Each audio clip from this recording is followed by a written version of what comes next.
Welcome to Gunslinger Outdoors. Wait a minute, this is a boat video. We gotta get more boat apparel.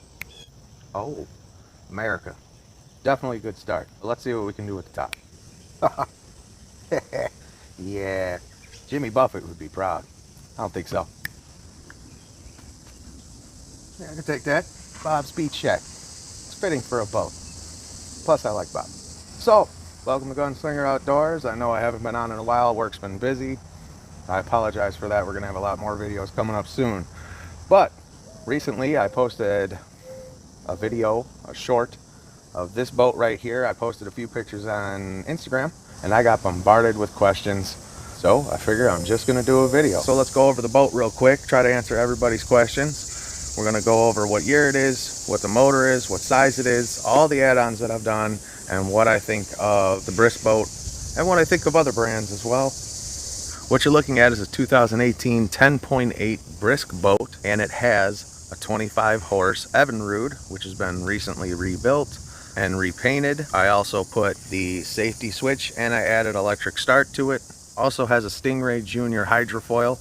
Now, I know a lot of people are hit or miss, but if you're using a boat that is this light, a hydrofoil will do wonders for you. Now, before everybody starts pounding on the keyboard, yes, I realize the 10.8 only supposed to have a 15 horsepower motor.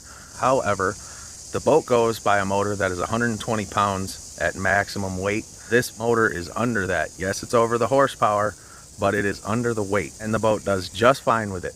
Without the hydrofoil, almost uncontrollable. Besides that, I reinforced the transom, as you can see, and I added hooks to the back so that I can pull a tube, which I have done. I pull my nephew around on this thing. And as you can also tell, it has a bimini top. I added on mounts to the back because I like the hard posts because it gets the bimini out of your way. And I mounted extra hooks to the front so that I can just go straight to that. Now the newer ones have a rub rail that goes all the way around. I shouldn't say rub rail, whatever you want to call it. It goes all the way around the front, so you wouldn't need to do that on a new one. For the middle of the bimini, I used where you put the oars. Now a lot of people have sat here and said, oh God, they can't hold that. Well, let me put it this way. This has been like this for a year. It has worked out great. Never had an issue, never anything. Of course, I made a battery box that I hooked directly for the electric start. Box that has a radio and all that stuff in it for the electric start. If you all would like to see that or know more about that, just let me know in the comments. Also in the back, I have Brocraft wheels. I like the Brocraft wheels better because it's a push button operation. And the wheels go under the boat. It really helps with distributing the weight. With the Bris boat, there's a bunch of videos that show unboxings. We don't do unboxings, you know that. We just test the product. Now, the aluminum floor, people are hit or miss on that one, but the aluminum floor, once you get used to it, once you get, you figure out how to do it, it actually is quite easy. A lot of people were complaining that there was no way to pump out the boat because there's no way to get something down there to pump out the boat. So basically what I did is I drilled a hole and put a grommet in it to the side of the inflatable keel, and then you can access it, and just make sure that one's in the back every time you put the floor in. I also reinforced where the metal strips go on the floor. The edges on the metal strips to hold everything together were not, I don't know how you'd put it, but they weren't the best. So I had to sand the plastic that comes around. I added spots for the pressures of the floor. I added different pads everywhere to help this thing survive. Another thing you can do is take an old ski rope, put a carabiner on it, and move it around. All you boat manufacturers might want to try to do this. It's a simple way to do things. It moves very easily, and it is very simple to make, and it'll make your life that much easier. Now, is Brisk a bad boat? I don't think it is. I think it's one of the easiest ones to get due to being on Amazon, about 1,100 bucks for this boat, and then of course you got to do all the add-ons. However, there are great boats out there. There's also a company out there called Saturn. Saturn makes a very good boat in the same price point. The best place to go is a guy named Erick on YouTube. I will put his link, his name, everything in the description. Erick is kind of the Saturn boats2go.com guy. It's like their YouTube guy for those boats. Boats2go.com sends him boats and he checks them out and shows everybody. So he's probably the best one to go check out on the Saturn. What I do like about the Saturns is they make an inflatable floor. Now, I know everybody's hit or miss on the inflatable floor, but there are some times I would love to have an inflatable floor.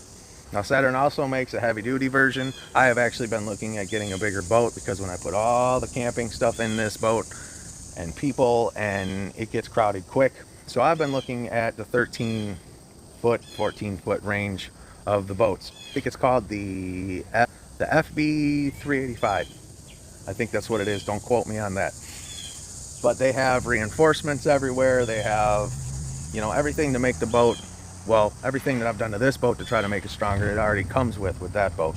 Another company, which, man, I wish I could afford their boat. There's not much information on them other than their YouTube channel and their website, and that is Stryker. Stryker heavy duty 420 in storm gray. Man, I would love to have that boat. Stryker, basically, they made a bulletproof boat. They make a Pro Series or whatever, but it has a 20-inch transom. I like the short shaft motor because, number one, they're lighter, easier to pack in a car.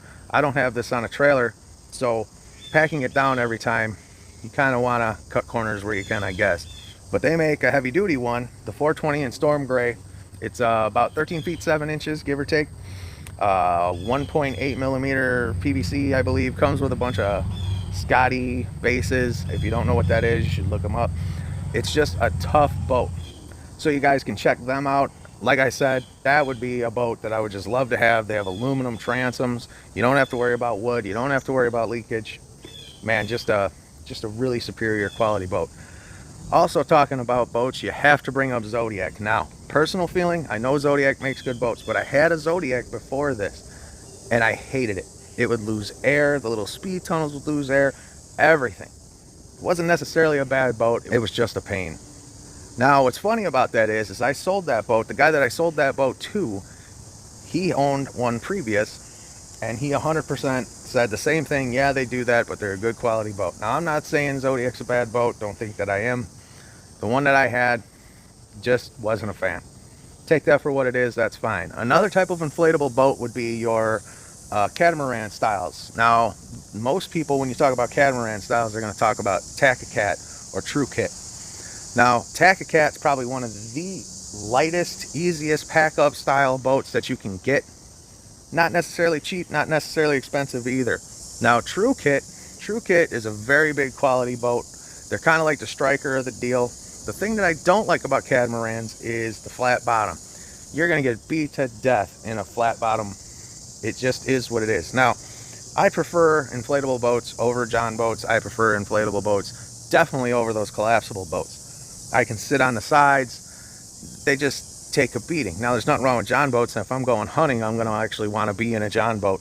Definitely, without a doubt.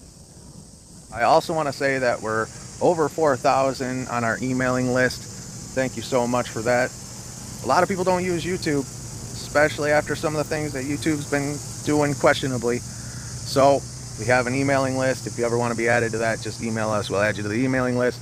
You get behind the scenes photos and different things. And it's kind of like a Patreon, but I'm not going to charge you to do any of that. I also want to thank everybody who just recently started an Instagram. Over 500 already. Definitely appreciate everybody on doing that. All I'm saying with all this and every product on here is it has to be reliable and it has to not fail. Or if it does fail, it's fixable. Of course, you all do whatever you want. Buy something, don't buy something. Sounds like we got a storm coming. Y'all have a good one. I'm your huckleberry.